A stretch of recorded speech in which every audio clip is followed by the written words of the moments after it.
Italian officials are asking the rest of the European Union for help as more and more migrants hit Italy's shores. Tens of thousands have used the instability in Libya to set off on the dangerous journey across the Mediterranean. Many are escaping violence at home in North Africa or the Middle East, but the reception they're getting in Europe isn't so great either. I talked about this situation with VOA reporter Henry Ridgwell in London. Henry, what are the concerns, the main concerns we're seeing in Europe about this influx of migrants? One is just the sheer scale of the influx of migrants coming into Europe. The highest figures previous to this year were in 2011 at the height of the Arab Spring, when the lawlessness in parts of North Africa allowed several thousand boatloads of migrants to come over to Europe, and we saw that influx there. That tended to tail off in 2012 and 2013.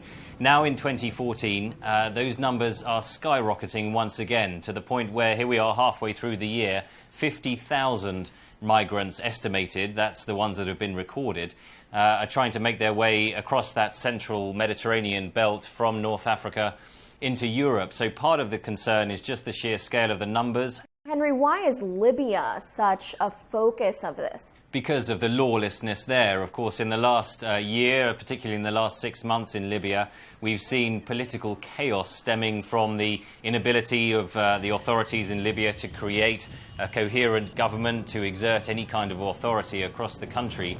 In Libya, there's a whole range of different tribal and local militia vying for power.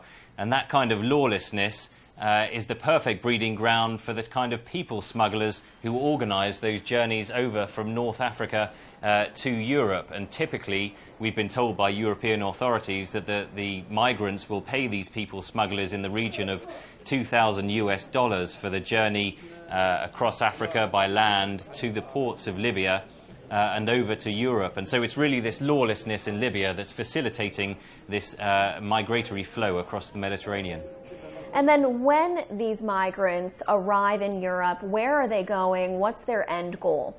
Well, the simple geography of it is that they typically end up in Italy, because that's the closest point to Libya, the closest point to North Africa, where the boats, the captains of the boats aim for, particularly one tiny island, which is only a couple of 100 miles off Tunisia, called Lampedusa. Also Sicily in southern Italy, and some other boats head for Malta as well, another state island in the Mediterranean. European Union rules mean those seeking asylum must apply in the country where they first arrive. Authorities in Malta and Italy say they are overwhelmed. The death toll among the migrants grows by the week.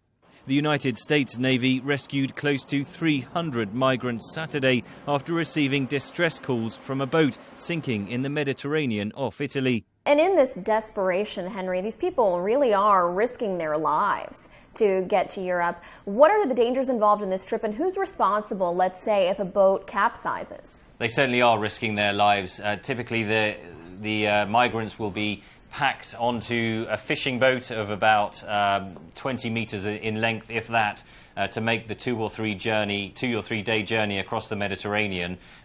So they really are risking their lives, and tragically we've seen thousands in the space of just 1 year drown in the Mediterranean from these boats sinking, pregnant women, children, elderly people, all sorts.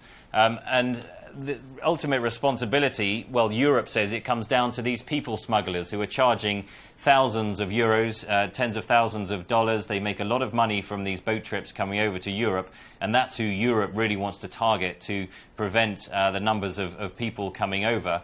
But many people say that's too simplistic a reading of the situation, because these people will get to Europe no matter what you try and do to stop them. They are desperate to escape their own countries where there's often conflict and war, and they're desperate to find a better life for them and their families. So talk of responsibility is a difficult one. I don't think there have been any prosecutions of boat captains or anything like that. At the moment, it's simply a case of a permanent search and rescue operation going on throughout the Mediterranean to try and intercept these very dangerous, very deadly boats and try and save as many lives as possible. And then the political machinations begin in Europe as to what we do with these migrants when they arrive. And again, our thanks to VOA London reporter Henry Ridgwell. More than 26,000 migrants are said to have arrived in Italy from Africa in the first 4 months of this year alone. And the situation is putting a strain on Libya, too, where Italy's interior minister says about 500,000 migrants, 500,000 people are waiting to be illegally smuggled to Europe. Huge number.